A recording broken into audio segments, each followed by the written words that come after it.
কিছুক্ষণের মধ্যেই BNP chairperson ও সাবেক প্রধানমন্ত্রী বেগম খালেদা জিয়ার মরদেহ রাজধানীর এভারকেয়ার হাসপাতাল থেকে গুলশানের বাসভবন ফিরোজায় নেওয়া হবে।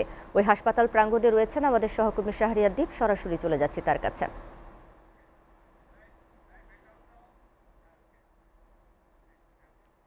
দ্বীপ, খালেদা জিয়ার জানাজা ও দাফন কখন এবং কোথায় অনুষ্ঠিত হবে এই বিষয়ে আমাদেরকে জানাবেন। ধন্যবাদ। যদি একটু বলতে চাই যে 8টা 50 এবার কেয়ার হাসপাতাল থেকে প্রায় 1.5 মাসেরও বেশি সময় পরে খালেদা জিয়া বের হলেন। তবে এবার তিনি বের হলেন লাশবাহী গাড়িতে করে। আমরা দেখতে পেয়েছি একটি জাতীয় পতাকা মোড়ানো লাশবাহী গাড়িতে করে খালেদা জিয়ার মরদেহ নিয়ে যাওয়া হয়েছে কিছুক্ষণ আগে এখান থেকে। এবং যে তথ্যটি আমাদের কাছে রয়েছে যে এখান থেকে তার বাসভবন যেটি ফিরোজা সেখানে নিয়ে যাওয়া হবে, সেখানে কিছুক্ষণ রাখা হবে। পরবর্তীতে জানাজার জন্য মানিক মিয়া এভিনিউতে নিয়ে যাওয়া হবে এবং জানাজা শেষে জিয়াউর রহমানের সমাধিস্থলের পাশেই তাকে দাফন করা হবে। তো সব মিলিয়ে বলা যায় আমরা যেটি দেখতে পেয়েছি যে সকাল থেকেই একটু জানিয়ে রাখতে চাই যে খালেদা জিয়াকে বিশেষ গুরুত্বপূর্ণ ব্যক্তি হিসেবে কিন্তু ইতিমধ্যে ঘোষণা করা হয়েছে, যার কারণে তার নিরাপত্তার দায়িত্বে কিন্তু এসএসএফ নিয়োগ করা হয়েছিল বেশ কিছুদিন আগের থেকেই। তার মরদেহ দেহ যে গাড়িটি রয়েছে সেই গাড়িটি যখন বের হয় তখন আমরা দেখতে পেয়েছি যে এসএসএফ ছিল, আইন শৃঙ্খলা বাহিনীর সদস্যরা ছিল, অর্থাৎ নিশ্চিত নিরাপত্তা ব্যবস্থার মধ্য দিয়ে তার মরদেহটি কিন্তু এই এভারকেয়ার হাসপাতাল থেকে বের করে নিয়ে যাওয়া হয়েছে। এবং আমাদেরকে জানানো হয়েছে যে যেই রুট দিয়ে এই মরদেহবাড়ি গাড়িটি যাবে সেই প্রত্যেকটি রুটে কিন্তু নিশ্চিত নিরাপত্তা ব্যবস্থা গ্রহণ করা হয়েছে। এই মুহূর্তে ফিরোজায় নিয়ে যাওয়া হয়েছে। আমরা যেটি জানতে পেরেছি যে এক্সপ্রেসওয়ে দিয়ে বনানী হয়ে তারপর সেটি গুলশানে ফিরোজায় যাবে। এছাড়া আমরা সকাল থেকে যেটি দেখতে পেয়েছি যে এই খালেদা জিয়া আর মরদেহ এখান থেকে নেওয়াকে কেন্দ্র করে কিন্তু এভারকেয়ার হাসপাতাল শুধু না, এর আশেপাশে প্রত্যেকটি জায়গায় কিন্তু নিশ্চিত নিরাপত্তা ব্যবস্থা গ্রহণ করা হয়েছে।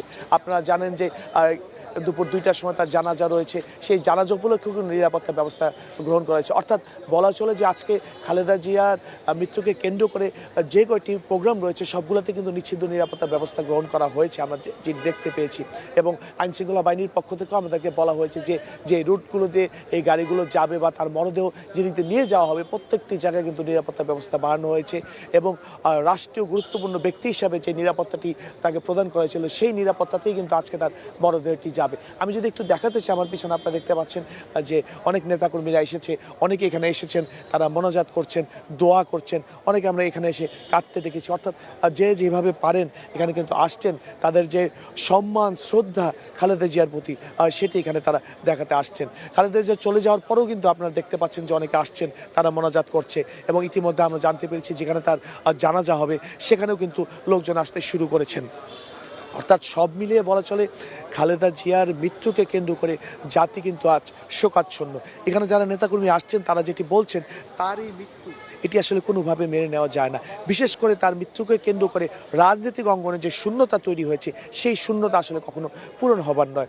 আমরা যেটি জানতে পেরেছি যে ফিরোজায় তার মরদেহটি নিয়ে যাওয়া হবে এবং অল্প কিছুক্ষণের মধ্যে হয়তো সেটি ফিরোজায় পৌঁছাবে। ফিরোজায় পৌঁছানোর পরে পরিবারের সদস্যরা সেখানে তার মরদেহটি শুধু দেখতে পারবেন। নেতাকর্মীদের সেখানে ভিড় না করার জন্য অনুরোধ জানানো হয়েছে, তাদের সবাইকে মানিক মিয়া এভিনিউতে জানাজায় অংশগ্রহণ করার জন্য বলা হয়েছে। এবং দাফনের বিষয়েও যদি বলতে চাই যে দাফনেও কিন্তু সাধারণ জনগণকে যেতে দেওয়া হবে না, শুধুমাত্র পরিবার এবং তার দলের গুরুত্বপূর্ণ ব্যক্তিদেরকে কিন্তু এখানে প্রবেশ করতে দেওয়া হবে। এছাড়া জানিয়ে রাখতে চাই যে খালেদা জিয়ার এই মৃত্যুকে কেন্দ্র করে কিন্তু আজকে থেকে 3 দিনের রাষ্ট্রীয় শোক ঘোষণা করা হয়েছে এবং চলছে, এবং আজকে সাধারণ ছুটি ঘোষণা করা হয়েছে তার এই জানাজাকে কেন্দ্র করে। তো সব মিলিয়ে বলা যায় যে জাতি আসলে একজন অভিভাবক হারালো। এখানকার যারা রাজনৈতিক কর্মী আছেন তারা যেটি বলছে, এবং আমরা দেখতে পেয়েছি এখানে অনেক সাধারণ মানুষ আসছে, তারা তাদের খালেদা জিয়ার প্রতি তাদের যে সম্মান শ্রদ্ধা সেটি জানাচ্ছেন। তারা বলছেন আপসীর নেত্রী খালেদা জিয়া তার রাজনৈতিক জীবনে কখনো আপোষ করেননি। তার এই রাজনৈতিক উপলব্ধি যদি মেনে বিএনপি সামনের দিকে এগিয়ে যায় তাহলে হয়তোবা বিএনপি আরও এগিয়ে যেতে পারবে। এবং অনেকে বলছে তার যে রাজনৈতিক দীক্ষা এবং তার যে রাজনৈতিক ভিশন ছিল এটি বিএনপির ভারপ্রাপ্ত চেয়ারম্যান তারেক রহমান সামনের দিনে হয়তোবা এগিয়ে নিয়ে যাবেন। তো সব মিলিয়ে বলা যায় যে এখানে যারা আছেন তারা একটি কথাই বলছেন, খালেদার এই খালেদা জিয়ার এই চলে যাওয়া তারা মেনে নিতে পারছেন না, তার এই শূন্যতা পূরণ হওয়ার নয়। আর এখান থেকে সবশেষ যে তথ্য দিচ্ছিল 8টা 50 মিনিটে এবার কেয়ার হসপিটাল থেকে সম্পূর্ণ রাষ্ট্রীয় মর্যাদায় খালেদা জিয়ার যে মরদেহবাহী অ্যাম্বুলেন্সটি রয়েছে সেটি নিয়ে যাওয়া হয়েছে। সেটি নেওয়ার সময় দেখতে পেয়েছি অ্যাম্বুলেন্সটির মধ্যে বাংলাদেশের জাতীয় পতাকা মোড়ানো ছিল। এখান থেকে সেই অ্যাম্বুলেন্সটি খালেদা জিয়া যে বাসভবন ফিরোজা সেখানে নিয়ে যাওয়া হয়েছে এবং পরবর্তীতে সেখানে কিছুক্ষণ অবস্থানের পরে নিয়ে যাওয়া হবে মানিক মিয়া অ্যাভিনিউতে, সেখানে তার জানাজা হবে এবং পরবর্তীতে মানিক মিয়া অ্যাভিনিউর পাশে জিয়া উদ্যানে জিয়াউর রহমানের যে সমাধিস্থল আছে সেখানে তাকে দাফন করা হবে। তো এই ছিল আসলে আমার কাছে এখান থেকে সবশেষ।